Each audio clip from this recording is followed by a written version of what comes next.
can't take a loss when you invest in what you love.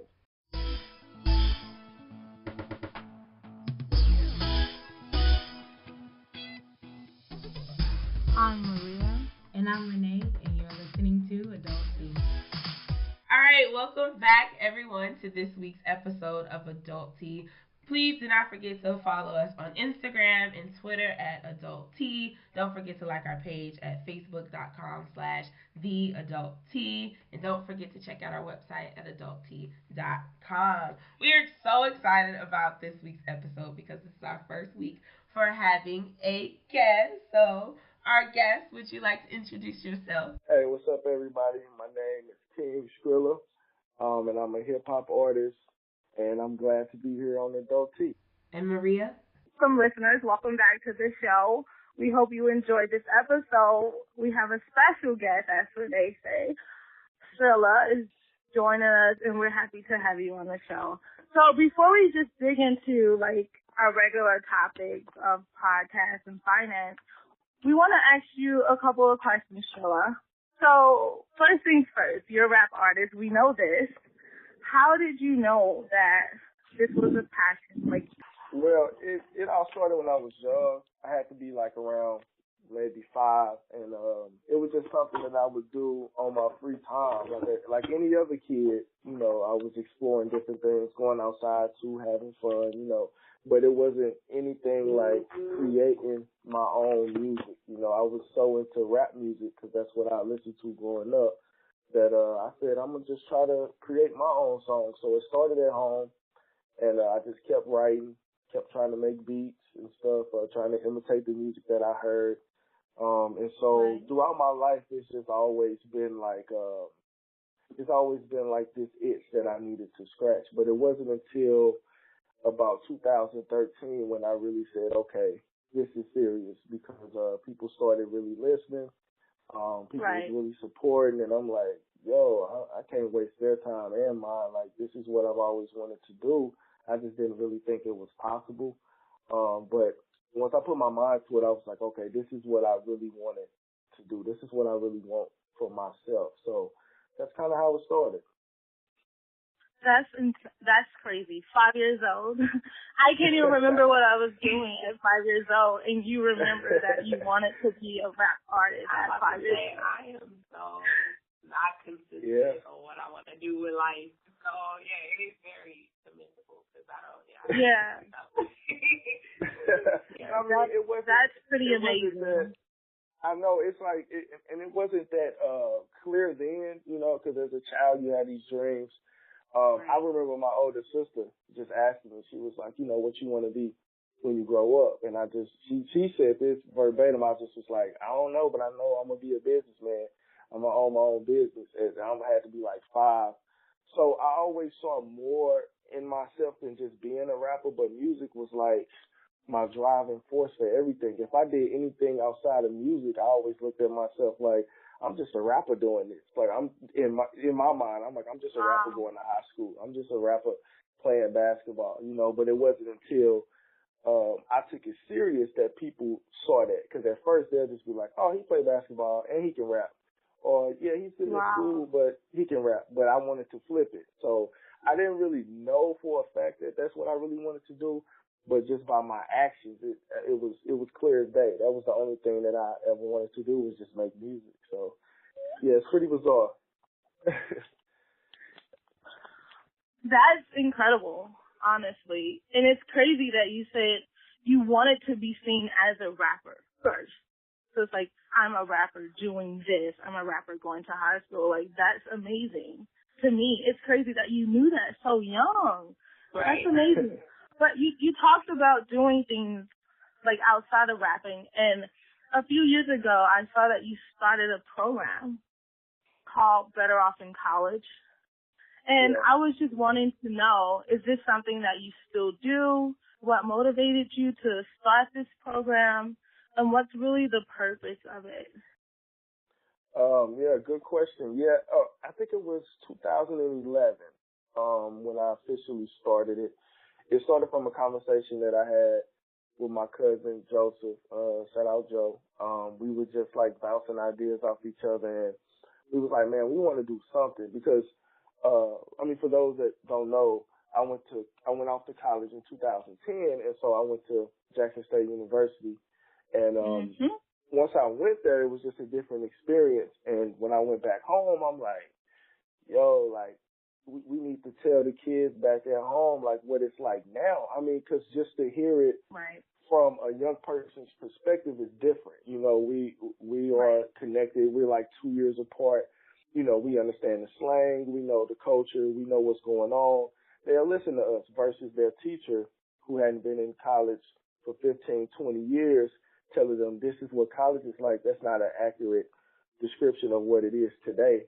And so it just started from that, just saying, yo, let's just go to these schools and talk to these kids about our experiences and hope that that can inspire them to not even if they don't want to go to college, maybe it inspire them to do something and just get out of their norm, which of course for me was East St. Louis because I'm from East St. Louis. So that's kind of how it started. And yes, it is something that I still do. I'm not gonna lie, I'm not as active as I once was because I mean, crazy to tie it in, adult T. As you grow up, you kind of want to get things in order first. You know, I kind of want to make sure my finances are together and make sure that I'm budgeting correctly and that I can provide more than just telling them something. I want to be able to show up and give them something to remember. And so I still do it on the mentor side, but I'm really looking to expand and be able to provide even more services that's real soon. So yeah, it's awesome. I just had my first class graduated from college because I started. Oh really? Oh my God! Yeah. That's amazing. It's crazy. Like I saw him and it was just, I just see him online and stuff. And so it's awesome. It's like, oh wow. So it worked, you know, so it takes a while as you sowing seeds, but it's awesome. It's definitely something I'm going to continue to do. That's great. You know, as I'm hearing you talk, it makes me think about just people that are just motivators in general because you haven't, I know, I've researched about Skrilla, so I know a little bit about you that you may not have told me out of your mouth. And you've done motivational speaking as well, haven't you? Because even when I hear you speak here, I hear someone that can be very motivating. Yeah, I have done some motivational speaking. I think the first engagement that I was like really booked for that was a big deal to me was I was speaking at a graduation. I believe it was my mind is I'm 85 in actuality, but it was an elementary school in East St. Louis. It's closed now, but someone had told me, hey, come by and speak at the graduation. I'm like, yo, this is pretty big, and so it kind of just started from there, and then of course with the outreach program that I do have, I do a lot of speaking. And, I've done several motivational speaking, engagements and it's awesome. I just get to be myself and hope that I can provide them with some information that will motivate them. So yeah, definitely. I love that too. That's another passion of mine as well. I just feel like communication is so important. If we could just talk to each other and, you know, we could prevent the younger people, like I'm old, but we can prevent the younger people from making some of the mistakes that we made, and we can grow together. So, yeah, I love it. Maria, she spoke on so many projects that you have done. So what's your latest projects that you're working on? We see you released single Naked, and I listened to it. I really loved it. So, but what are some other things that you're listening to? I mean, that you're working on, sorry. Well, I'm so glad that you love it. And, I mean, first off, shout out to you ladies. I know it's International Women's Day. And so I want to give a shout out to you all. And it's awesome that you all have the podcast. So yeah, you're welcome. And thank you for liking the song too. So that is my latest single, which is Naked.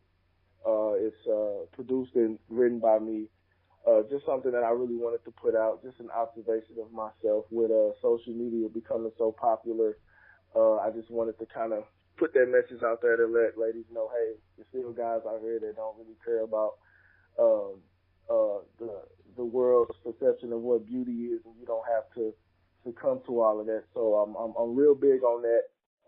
And that was my takeaway from it, and that's what I really love most about the song. So I'm glad that's what I got from it, and that's what inspired you to write it. Because I was like, okay, like this is legit. So, but continuing on, so what are some other things that you are working on? Do you have an album that you're coming out with soon, or what's in the works? Definitely. I'm currently working on my album that'll come out this year. It's called Stay Tuned for Greatness 2. I have one to drop in 2014. So, excuse me, it's just a continuance of that, but it's going to be a lot bigger, a lot better, and a lot more reflective. And so that's what I'm working on right now is amazing.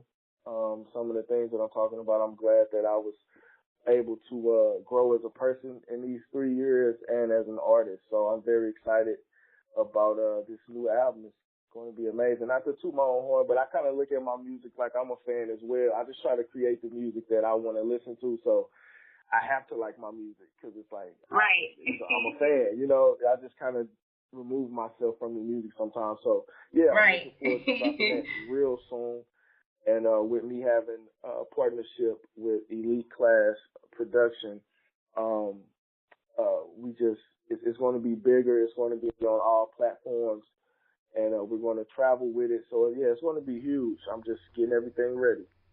When you get into that prime time level, who do you plan to work with in the future? Like, who is your top producer that you want to work with? Like, who do you see yourself in the near future working with? Ooh, I'll narrow it down first. As far as producers, I would have to say Kanye West for sure. What he does on production is amazing.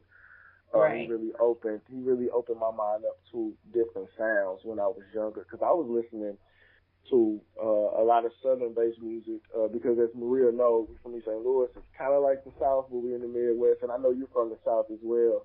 And you were just raised in the Midwest. So I was raised on the Hot Boys, 360 Mafia, all of that. And so which is awesome. That's my foundation for rap. And so I would love to work with them, not the Hot Boys, because I don't really know if they're together anymore. But I love DJ Paul, Juicy J as producers. What they have accomplished is amazing. Just Blaze, he's amazing. Man, Swiss Beats, I know they just had that battle that was crazy. I was going crazy in my head. Man, some of the greats. I mean, some of the great producers. Timbaland, of course, one of the top 5 producers of all time. Dr. Dre. Man, the list goes on. I really have a love for producers. And so the last question, I know, and this is the most cliche question out of them all. So who's your all-time favorite rap artist, and who do you think is the hottest rapper out right now? My all-time favorite is definitely Jay-Z. I know for a fact his songwriting ability is just amazing. He's amazing. I mean, I study the game, so when you really study the game, man, it's like, I put it like this. It's the same way. I look at a song or I look at music the way that a mechanic looks at a car. The everyday person I'm getting from A to Z. A mechanic is like, I know what type of engine that is. Oh man, those pipes are amazing. That transmission is good. That's how I look at it. And so when I listen to his verses, his music, his albums, I'm like, he gets it. He found the key, and he ran with it. So he's the all-time greatest. He may not have sold the most records, but how he's impacted culture and his songwriting ability, he's definitely one of my mentors. He don't even know it. But who's hottest right now? I have to get that to Drake. I think he's been the hottest for at least 5-6 years consistently. Like, I mean, he the bomb, man. I mean, he's awesome. He's definitely number one. So yeah, Drake is number one right now. But to me, it's still Jay-Z. I mean, because he can drop a verse and everybody can shut up, but you're not alone. A lot of people still feel that way, but I do agree. Drake is, I would have to say that he is one of the hottest. And Maria's kind of quiet right now because she's at a little function. But I know she would say J. Cole because that's just her all-time favorite right now. But before we end this section, I just want to go back to what you said. You know, you really study, you really pay attention. You know, you look at it like a mechanic and what they should know about the car. And I just really respect that because I feel like now with a lot of artists that are coming up, they don't pay homage to the people who came before them. They don't respect them. They don't really listen to those who came before them. It's all about self, and they're only worried about self, and they're not worried about, looking on to others who come before them to see, okay, how did they do it, and what can I learn from them, and how can I grow within this business. So I really like that you said that. So but all right, I think it's crazy, but I got a question. If I can ask y'all, if I can ask y'all a question, what did y'all think about J. Cole's last album? That's hard for me because I only listen to one or two songs because I am not the biggest J. Cole fan. I did not listen to the album, and I don't know. I always get mixed feelings about J. Cole. I really respect him as an artist. Everything that he puts out, he's always going platinum. And he doesn't have to have anyone coming on his album. Like, he's proven that before, but I just don't know. And I know I don't even want to say what I want to say, but Maria would be best to ask. But what did you think about it? So let's talk about what you think about it. Maybe I can change my views a little bit about J. Cole. Oh man, it was okay. I expected more. I'm gonna be completely honest. I'm a huge J. Cole fan. When I first heard him, I was like, yo, this is a breath of fresh air. I think it was like 2009. My homie Corey and business partner now, he put me on. He was like, yo, listen to this guy.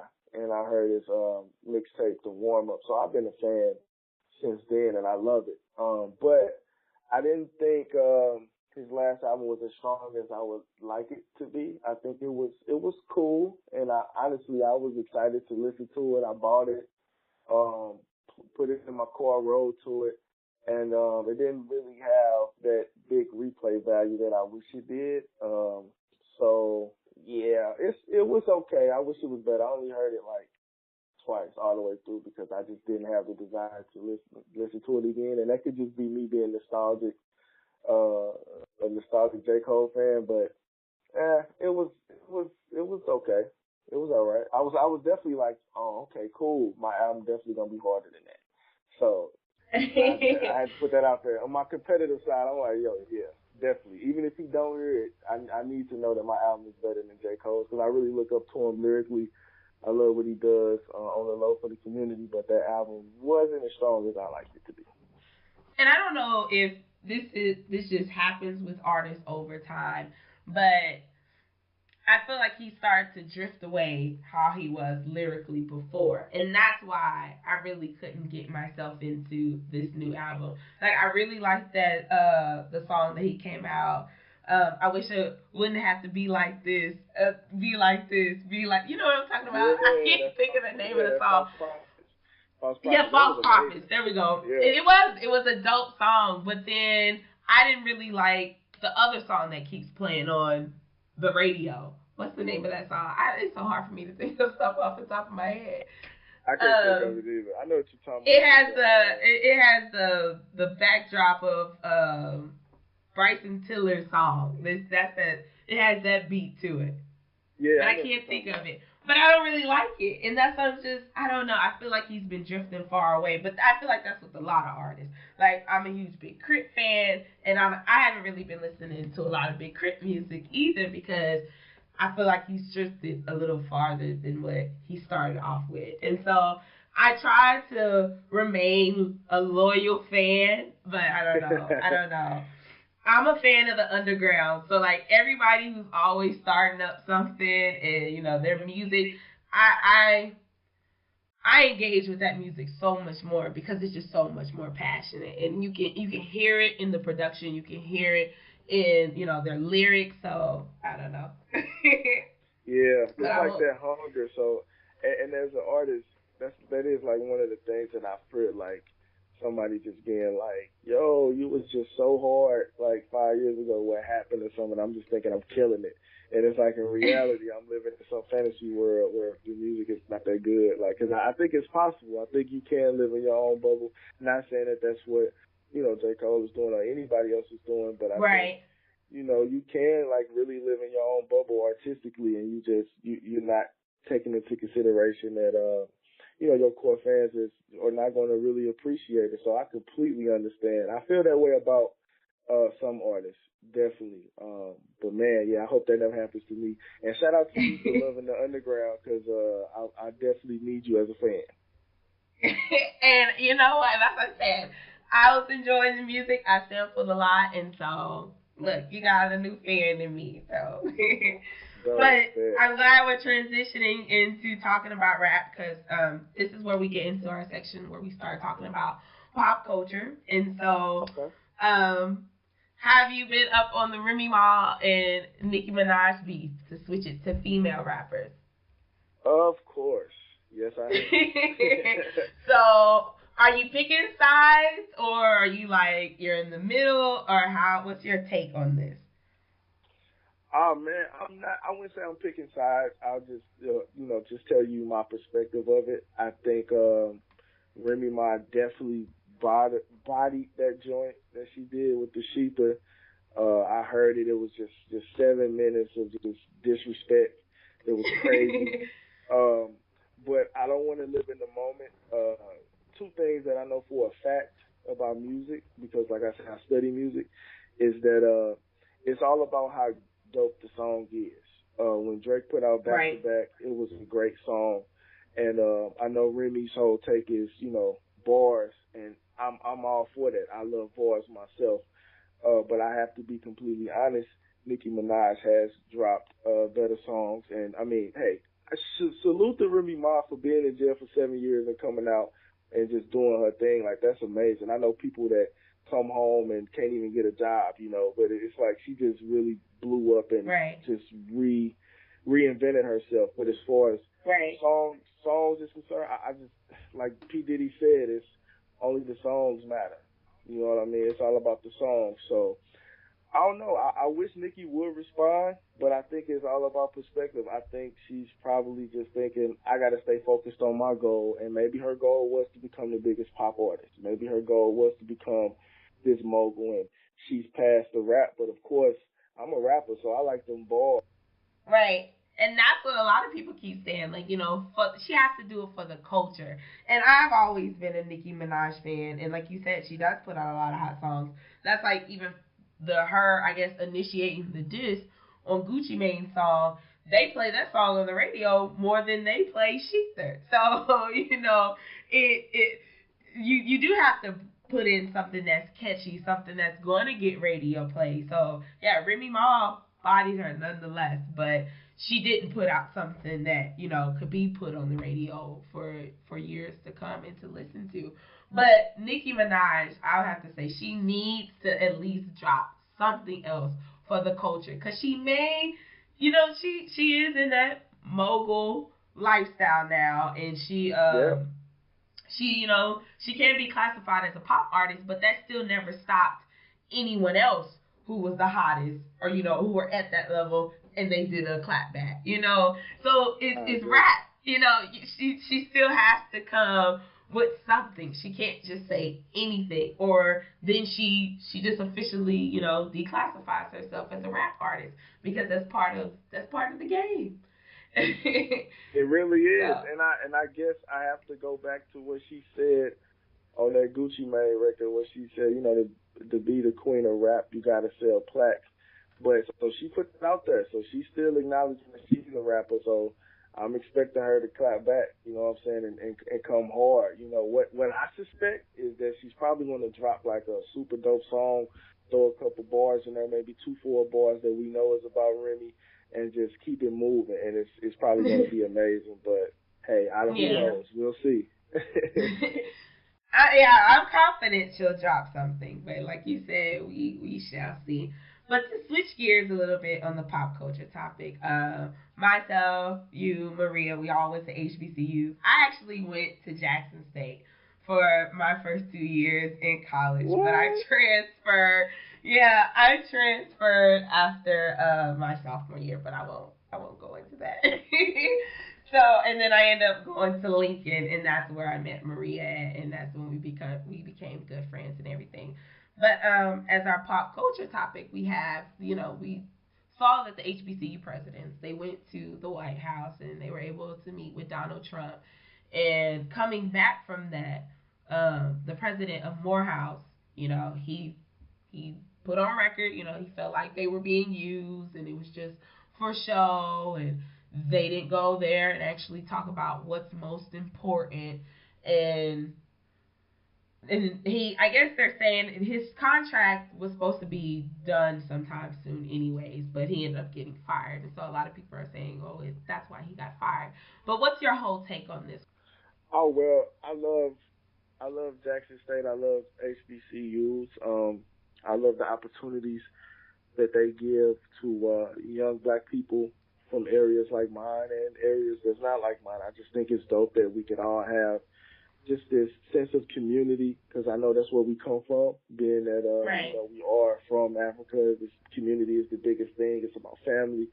So man, my closest friends to this day are friends that I met at Jackson State. So I love HBCUs.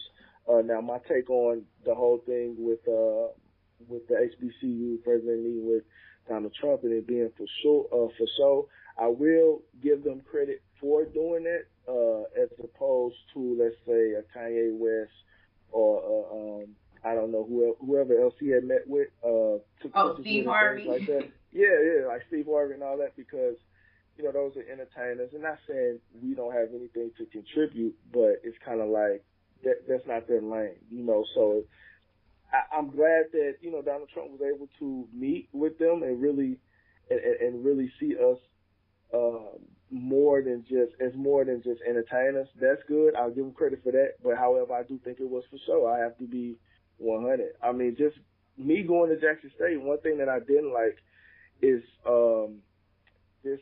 I don't know, like this mentality that we need to be accepted by white people. It's kind of Right. like we're not good enough. Like we're the second hand colleges and things like that. And I think we really have to do a self check and really say, okay, we are good enough. Let's work together. Let's really get it on our own as black people. Let's help each other versus let's bring more white people to the school. I'm not opposed to bringing white people to black schools, but it's this sense of we have to be accepted. So in that regard, I don't really like it too much, to be honest. I think we could do more than just, go up there and take a picture with Donald Trump. Right. It's almost as if we're co-signing his policies and things. So we have to be careful of what we say and who we hang around. And that's just everyday life, not just the HBCU presidents and things. So that's my take Right. on it, man. I really hope that they did get something out of it, or that it kind of created a relationship to where Donald Trump could be a little bit more open-minded moving forward about our culture and the things that we care about. But I don't know. We'll see. Well, how did you feel about it?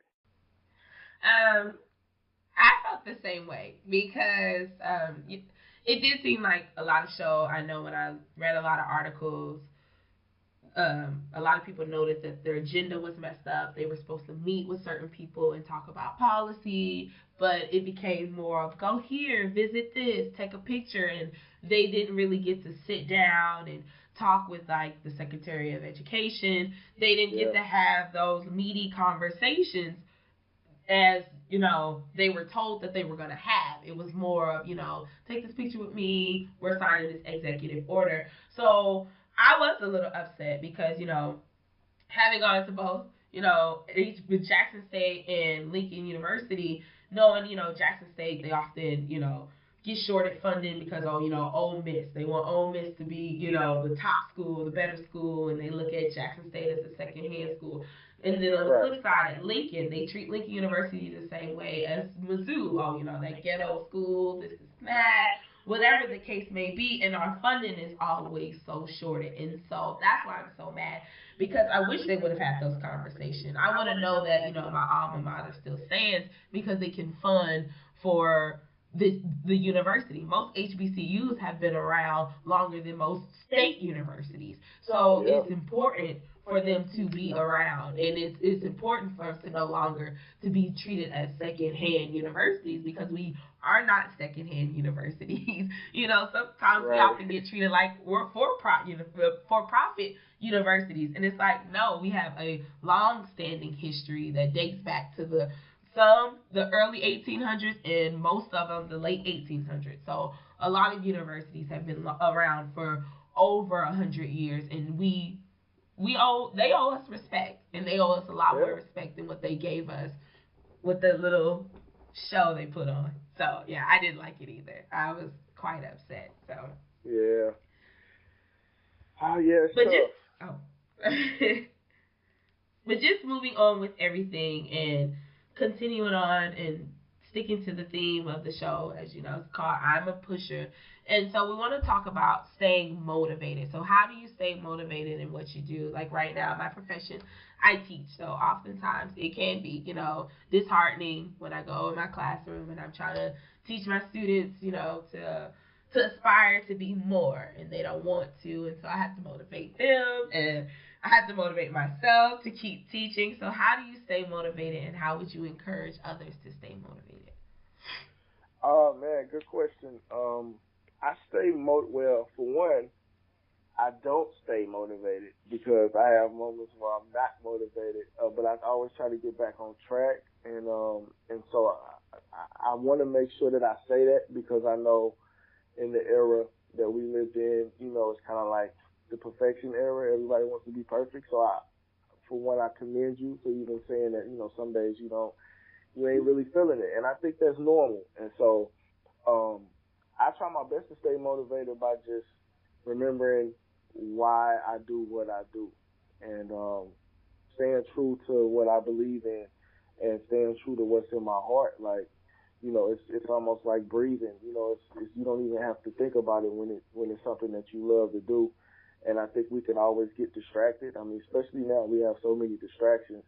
And so I think it's just important to always ask yourself, okay, why am I doing this? And if this is something that you don't really want to do, then maybe you need to figure out what you want to do. Because sometimes I feel like we push ourselves into careers and try to fool ourselves into being passionate about things that we're really not passionate about. Your actions are going to tell you if you're passionate about it. And so I just try to do a lot of praying. I go to church. I try to definitely stay in the Word, because I always try to think about what God wants me to do. And if I can do that, I know I curse in my raps and stuff. It's not blasphemy, but I believe in the message.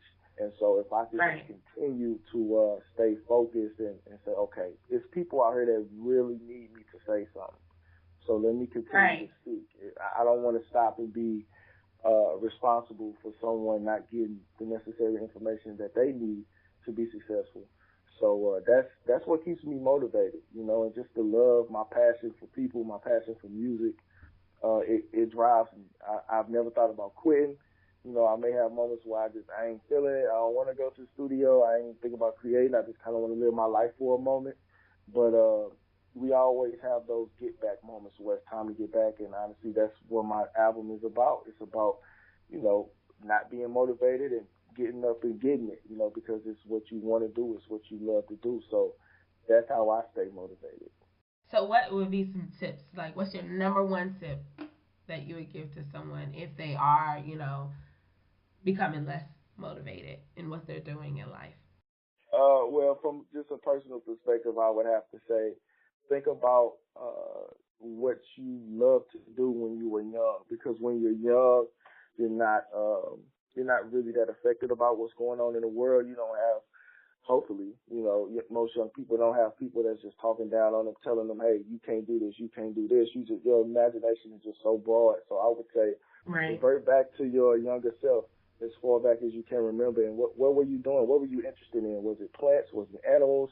did you always want to act like you were a teacher at home, and things like that? Because a lot of times there's your answer. I think a lot of times people want to ask those existential questions like, why am I here? What's my purpose? And I think you can always revert back to your younger self and find that out. Another tip I would say is keep God first, like for real, because that's how everything falls in place. Not to get off Kirk Franklin, you know what I mean? But it's just the truth. That's what helps me. I mean, you keep God first, and everything else will be in order. And man, keep good people around you. Keep people that make you better. Keep people that sharpens your iron. Don't, if you're the smartest person in the room, like they always say, you're probably in the wrong room. Just be around people, have great mentors too. That's something that I'm learning, because I always figured I could do it by myself. But you can't. We need a team. Everybody needs a team. Exactly. And, find a good team, stick with them, and grind it out. I know that is one big thing that I struggle with the most is asking for help, and that is a way to make yourself more stressed out about things is when you don't ask for help, and then you realize when you actually finally take that step and say, you reach out to someone, and you're like, why didn't I do this to begin with? Because it takes a burden off of you, because you cannot do everything, and you cannot do everything by yourself. And I have to often remind myself, we are not in this world alone. We did not come in this world by ourselves. Yeah, we came in, but there were people there. It wasn't just us in some empty room and boom, we're there. No, there were other people surrounding us as we entered into this realm of life. So we should embrace those people around us and always reach out and look out for their help, and just continue to talk about reaching out for help and having a team. For our finance topic, we wanted to talk about being your own boss, because we have our podcast that we're starting up and we're doing our own thing, and you have your rap career that you're blossoming. So what tips would you give to someone who's trying to start off on being their own boss? Oh man, first things first, you have to look at yourself as the business. I think that's important. You are the brand, and that's for anybody. I mean, just look in the mirror and let you know, okay, I am my own business. So when you look at the golden arches, you think McDonald's. You know what I'm saying? When you look at that swoosh, you think Nike. So what are people thinking about when they see you? And you want to make sure that you're living your truth every day, first and foremost. And if you want to be your own boss, I would just say really find something that you would do for free, and find a way to monetize off of that. Not to sell your soul, not to pimp out your passions, you know what I'm saying? But just, this is what we're here for. Why not get paid for it? Find out something that you really want to do. Not what's popping to do. Because it's not going to work. You're going to end up being stressed out. You're going to end up being tired. I can stay up all day in the studio. You know what I'm saying? I could literally not get sleep for days if I'm working on music, because it's what I love. It doesn't drain me. But going to just a regular 9 to 5, you're going to eventually get tired or doing it drains you, and that's how you know that's not what you need to be doing. And so focus on what you love and figure out a way to monetize it and research. I know we live in a microwave generation. That won't results. Where everything just comes to us, we think it's all fast. No, things take time, You have to do research. You have to know what business you're getting into, what market. It's no different from motivational speaking. It's like, I need to know who my audience is so I know how to grab their attention. Same thing with business. And that's why I commend you all just for doing what you all are doing. Like, seriously, you all are super professional. I can tell you've done the research. When I, read the information that you all sent me, I was just amazed. I wasn't surprised. I was just amazed because in this industry, like, you have so many people that just take it for granted, and they just think, they can be late. They just think that, your time doesn't matter. And I respect you all for being your own bosses, doing something that you love to do. And so, kudos to y'all, Thank man. you. We try our hardest. I mean, we play like we're a huge team, but it's just the two of us, and we're trying to expand and we're trying to work it out. But yeah, we try to stay as professional as possible. So thank you. For sure, y'all dope. But yeah, I know one thing that I want to highlight what you said about branding. Branding is so key, and that's even like with us, what we're trying to do, getting our name out there. What do people see? What do people think about when they see us? I like that you said that because that is what's most important. Your brand is everything. That's what people see first, and it's on first impressions are important, and we don't want to say, I don't want anyone to judge me. Don't judge a book by its cover. But people do it. People are going to do it anyway. That's just their natural thing. It's the natural thing to judge people off site. So it's very important to get your branding together and just dealing with that whole aspect. But what would you have to say more on the finance aspect? Because I know a lot of times people, they want to be their own boss, but they don't think about the money aspect about it. It's like so what's your take on it? What's your take on being your own boss and trying to sustain yourself financially? Man, that's the toughest part, at least for people that are of our skin tone, because a lot of times we weren't taught how to manage finances, so we learned the hard way. I know I did, and I'm still learning. As far as the finance part, I'm an independent artist, so that means I literally pay for everything. Now I get a huge percentage on the back end, but it's an investment, and so it's all about investing. Invest in your craft. Don't be stingy when it comes to your craft. Don't try to, take the shortcut. Like, really invest, and also think about this. I look at it like this. One thing that I learned is you always want to make sure that you pay yourself. You get all of the necessary things out the way first. Of course, we're going to always have bills, but you make sure the bills are covered. You look at what you have left. Okay, how can I maximize this? If I got $200 left, how many T-shirts can I get with that to get my brand out there? And just flip it. And every dollar counts. You know what I mean? It's all about ins and outs. We're going to take risk when you're being your own boss. You're not going to always get that paycheck initially. It's going to take some time to grind it out sometimes. But that residual money is really priceless to know that you worked hard for it. So don't always look for that instant paycheck. Just know you're going to be investing a lot of money and a lot of time in trying to do what you want to do, and you go struggle. You're going to struggle sometimes, and that's fine. But don't let that discourage you from continuing to invest in what you love, because you can't take a loss when you invest in what you love. Right. I love that. We're going to have to put that as a quote. You can't take a loss when you invest in something that you love. That was golden. All right. So for every show that we have listeners tea. And this week, our listeners tea, she didn't give us her name, but she sent in her tea, says, I love my job. However, it doesn't have the best pay. What are some legal side hustles that pay good money? So since this episode is all about, being your own boss, working hard, so let's first start off with her first comment. Before we answer the question, let's start off with, she said, I love my job, however, it doesn't have the best pay. So what would you say to her? I would definitely tell her to love a job is perfectly fine. And honestly, if you love it, a lot of times you just need to really stick with that and manage the money that you have currently coming in. And because you love it, you can become the president or the CEO because it's in you and you want to work hard.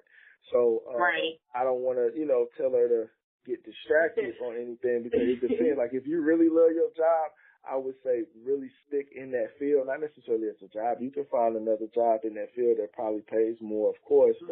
But definitely. And don't get stuck. You know what I'm saying? Like, because I know a lot of times people feel stuck. You've been somewhere for so long. It's just routine. We're creatures of habit. You want to stay there.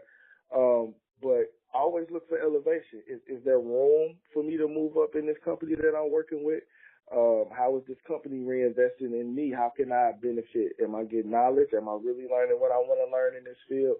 But if you are in dire need of some extra coins, I would say, man, find a side hustle that you love, whether it's selling, I don't know, there's so many things you could do. Just find something that you really love, whether it's selling bracelets or just another hobby that you would do for free that you could get paid for, and let people know, let everybody know that that's what you're doing on the side, and be serious about it and be professional. You know, be very professional, and you could definitely make some extra coins that way. That's what I would say. You said it once before, just learn how to manage your money, manage what you have to the best of your ability, and then try to elevate from there. So yeah, definitely, because I do believe that sometimes, you know, and going back to the God thing, I believe that sometimes, you know, when you're in that position, God is watching to see how you're going to manage that small money that you're getting, so He can bless you with more.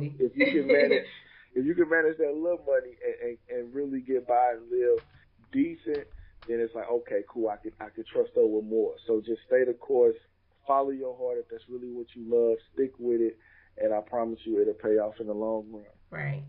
Yeah. All right, so that is the end of our show. We always leave off on listeners' tea. This was an amazing, amazing show, and I'm not just saying that just to say it. Like, I really enjoyed your feedback on everything. This was wonderful. How can we stay connected with you? How do we stay in tune with your music? Let the people know. So you know. Yeah, definitely. Big shout out to Adult T. You all are amazing. I can't say that enough. I appreciate you all for bringing me on as the first guest. That's super dope, and I'm always welcome to come back. A way that anybody can stay in contact with me, the easiest way I would say is just go to www.kingskrilla.com. That's Skrilla with a K, so that's SKRILLA, kingskrilla.com. I'm doing some updates on the website, but it's still a very easy, simple way to keep in contact with me. Also, of course, on all the social medias, you can find me. Twitter, King Skrilla, Instagram, Skrilla the King, just plain and simple. Definitely hit me up. I'm always open to emails. You can always email me, and that's skrillamarketing@outlook.com. That's my direct email. And I have what I call royal updates, where my royal supporters was like loyal supporters. But I get their emails and I send them information all the time. So my royal supporters will get an email about this podcast. Shout out to y'all for listening. So yeah, that's how I stay connected. I love that personal aspect of it. I like to get my music directly to the people that support me. And so yeah, hey, follow me, I'll follow back. I ain't one of them, high-headed dudes, you know what I'm saying? And all of your information that you listed, we'll also make sure that we list it on when we post it to SoundCloud, when we post it to our website, so that the people can just click when they're listening and they hear it. So hope to have you again, because this was really good. It was a really good conversation. So is there anything else that you'd like to share? Oh man, I mean, look, I don't mind. I'll give the bars.